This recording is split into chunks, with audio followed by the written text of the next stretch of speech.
Do you hate your haircut right now? Finding the right haircut for you is kind of like finding the right husband. Everything needs to work synchronously together, and there needs to be like a lot of compatibility, or else you just end up divorced. Welcome to part 2 of why you hate your hair. A few months ago, I talked about 2 different reasons why you could hate your hair. Reason number 1 is your face shape doesn't suit your haircut. Reason number 2 is your texture doesn't suit your haircut. Today, we are going to be talking all about texture and why it's not working for your hair. In particular, we are going to be talking about hair that's very, very fine. So if you clicked on this video, your hair is fine. That means that it is really kind of hollow in the baseline, can look transparent at times.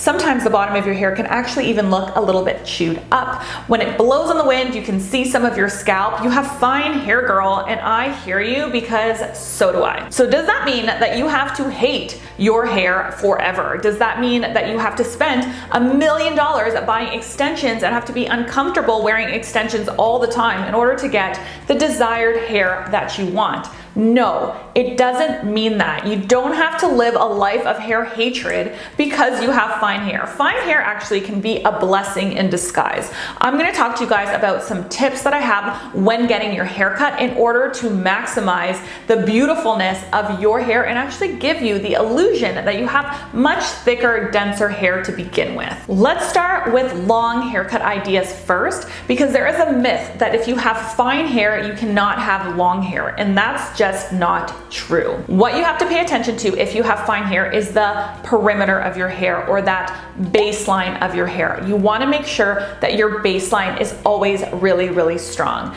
Now, some people have finer hair than other people, and sometimes the baseline starts to weaken at different areas of different people's hair. So for some people with fine hair, they can grow their hair all the way down to their waist and their baseline can still be strong. For other people, once they start getting into the breastbone area, their baseline starts to weaken, and that's as long as they can go. And then for other people, like myself really, I can only go just under the collarbone, because after I get longer than that, my baseline starts to weaken and it starts to look really chewed up. I actually made this mistake last year when I was trying to grow my hair. I had this goal to become like a mermaid stripper, and I needed my hair to be down to my butt, and my hair doesn't have the weight to support that length. So as soon as I get longer than around my chest area, it started to look really, really chewed up. If this happens to you, you have to accept that you need to cut your baseline a little bit shorter, and it just is what it is, because once you have a chewed up baseline, it doesn't make your hair look longer, and it doesn't make your hair look fuller or appealing at all. It really actually does nothing for you. So make sure at all times that no matter what length that's at, your baseline is strong, and stop there. Once you get chewed up, you need to trim. You need to keep trimming it until you strengthen out that baseline again. How do you get yourself a strong baseline? The way to get yourself a strong baseline with fine hair is to make sure that you don't over layer. I would go as far as saying don't really layer at all. When you're creating layers in hair, what you're doing is you're lifting sections of hair up and you're cutting them shorter. Now, if you're taking sections of hair up and you're cutting them shorter, but this section of your hair isn't dense, you don't have enough hair to support a hairline. So all of a sudden this is layered up here. This is automatically gonna look really wispy and thin and not very attractive. If you keep your hair blunt, you're basically giving yourself that nice strong line at the bottom to trick people into thinking that you have thick hair. I really think this is why everyone always thinks I have really thick hair when I have like extremely fine hair. It's because I very rarely layer my hair in the back at all, so that everything is laying in the same line, and hence that line looks thicker, and then hence my hair looks thicker. If I'm going to take that whole top section and trim it, all of a sudden that line is going to look thinner, my hair is going to look thinner, and it's not going to work for me. Now, does this mean because you have super fine hair that you have to live with a really, really boring haircut? No, it doesn't mean that at all.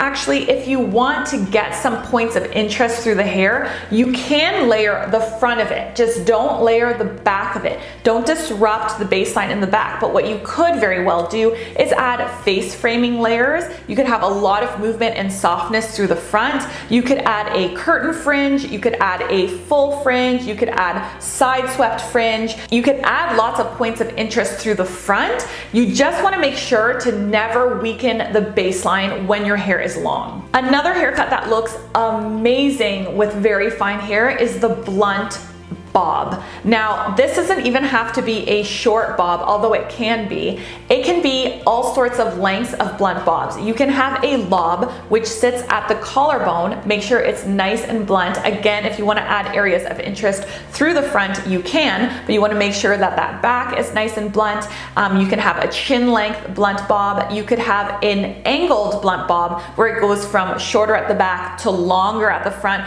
making sure that line is nice and strong, or you could even do an asymmetrical blunt bob.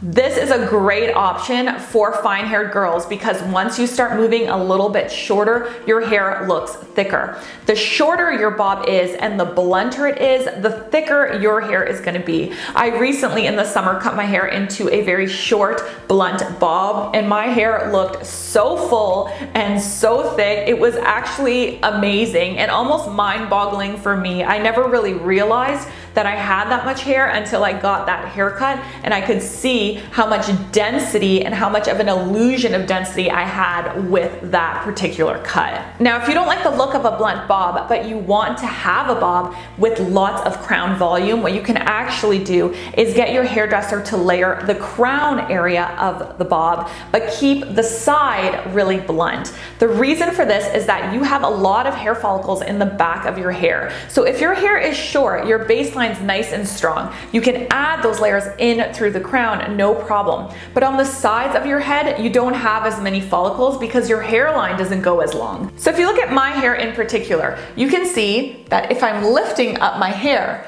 my follicles are only going from here to the top of the ear. So there's a lot less hair right here than in the back of my head where my follicles are going from the very top to the very bottom. There's all of this hair back here that isn't over here. So if you start layering this section of your hair is gonna look really weak because there's not enough hair here if you have fine hair. So again, what you can do is just layer those back sections, give yourself tons of lift through the back, and then start blunting it out right through the sides. So you're gonna keep that baseline nice and strong at the front and maintain a ton of volume and lift at the back. Another haircut that looks absolutely incredible with fine hair is the pixie cut. Pixie cuts are so hot if you have the right face shape and the confidence to wear them. Pixies tend to look really, really great on girls with very small features like small noses and very soft jawlines and long necks. If you have fine hair, small features, a long neck, and are a confident, badass bitch, then you need to get a pixie cut.